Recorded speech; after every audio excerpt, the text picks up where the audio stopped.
All right, guys, some more Colorado news for you. Very important here. So, as the headline reads there, Colorado AG sues deputy saying he illegally shared information with immigration agents. I had to go to AP to find this. I'm not saying this on local. KKTV's not reporting this as far as I can tell at this point, or KOA or any of the local sources. Why is this important? Because Colorado has protections and has, bills in place that prevent law enforcement from giving information to federal agencies in this fashion. And we're going to touch on a couple things, including Signal here, because a lot of people are trashing on Signal because of this, and I'll explain why that's just not appropriate. But basically, what we have here is we had sheriff's deputies who shared information with ICE agents, and then those ICE agents went after that person.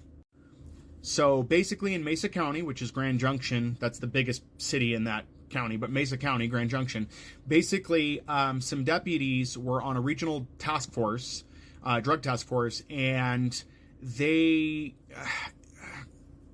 shared information. I'm trying to paraphrase it here because there's a lot in the article, so definitely go read the article. But on June 5th, Mesa County Deputy Alexander Zwinck allegedly shared the driver's license, vehicle registration, and insurance information of a 19-year-old nursing student in a Signal chat used by task force members, according to the lawsuit. The task force includes officers who work for federal Homeland Security investigations, which can enforce immigration laws. So basically, this girl got pulled over, and they really didn't have much to hold her on or anything. And he had the chat up, Signal chat, and basically told immigration officers what her car looked like, where she was going to be, and that's how they got her. This is not what our law enforcement should be doing. And so far from what I'm seeing, especially in Colorado Springs, sheriff's offices are pretty dirty and have no problem getting involved in things they have no business getting involved in. And, it's really sad because the way that they talk to each other. Further on this article, it says, when Zwinck was told of the arrest, the lawsuit said he congratulated the federal agent, saying, "Roger, nice work." The following day, one federal immigration agent praised Zwinck's work in the chat, saying he should be named Interdictor of the Year for the removal of Division of U.S. Immigration and Customs Enforcement. Zwinck is also accused of violating the law again on June 10th by providing immigration officers with a photo of the license of another driver who had overstayed his visa, information about the person's vehicle, and directions to help them arrest the driver. After being told that immigration officers would want him, Zwinck replied that we better get some bitchin' Christmas baskets from you guys. So he's done it multiple times. Now they're going after him. Hopefully he'll be removed as a deputy, but this is an issue. And I can guarantee it's not happening in one area. Now, there is an updated article on some other information. I'll get that up here in a minute, but this is a problem. Now, why can't the AG go after what happened here in Colorado Springs? And that's primarily because what happened here the other day does not follow the same as far as we know. They didn't share the information to immigration. Sheriff's deputies showed up to secure the area and to block the area off. Now, that's questionable. I get it. I'm not siding with the sheriff's department. I'm just saying in this case, this kind of information didn't exist. Hopefully that's being investigated.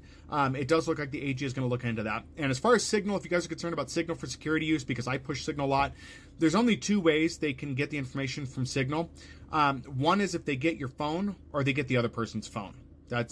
Or I guess the third way is if you're in a group chat with a federal agent or with a police officer and you're involving them in a conversation that you're having privately, then yeah, but that's it. Signal keeps metadata, but all that is logging information about a message being sent. They keep none of the text of the messages, and they don't keep any of the names. You can go to Signal's site and you can see they have a section where they keep subpoenas, where they document like when they've been asked for information, and every time it ends the same. Sorry, we have no information to provide. The only thing law enforcement can use metadata for is to match up phone records between two people. So if they have phone A, phone B, and they're trying to determine after the messages were deleted if the metadata on the phone matches the metadata on the server. But that's weak at best, and I would not expect that to hold up very well in court. And it looks like in various articles where Signal's been subpoenaed, that information has not held up well in court.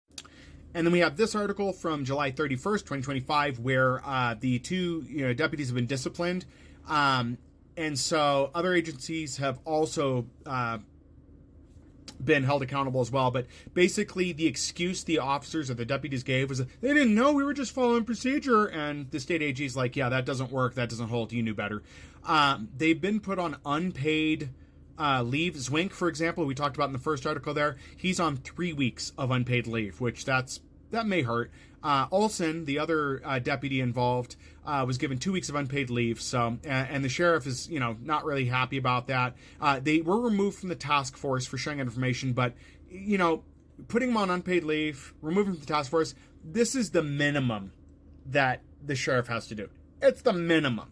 And I guarantee you other deputies are involved in this as well. It's just they weren't caught. And so they'll change what they're doing, but there are a number of laws that do, again, within the state, prevent this from being something that should be done. But Zwinck in particular is being sued.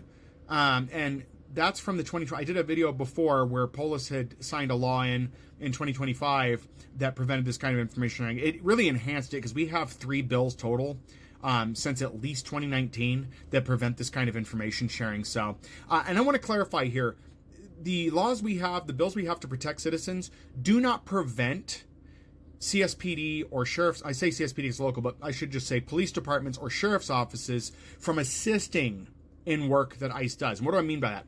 Let's say ICE is after 2 people.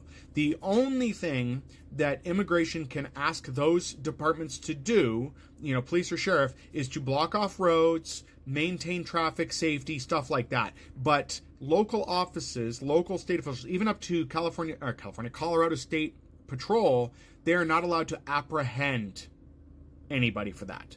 They are not allowed to apprehend. They can, again, block off roads. They can provide logistical help, but they're not allowed to detain. So that's clear in multiple bills. They're not allowed to contain.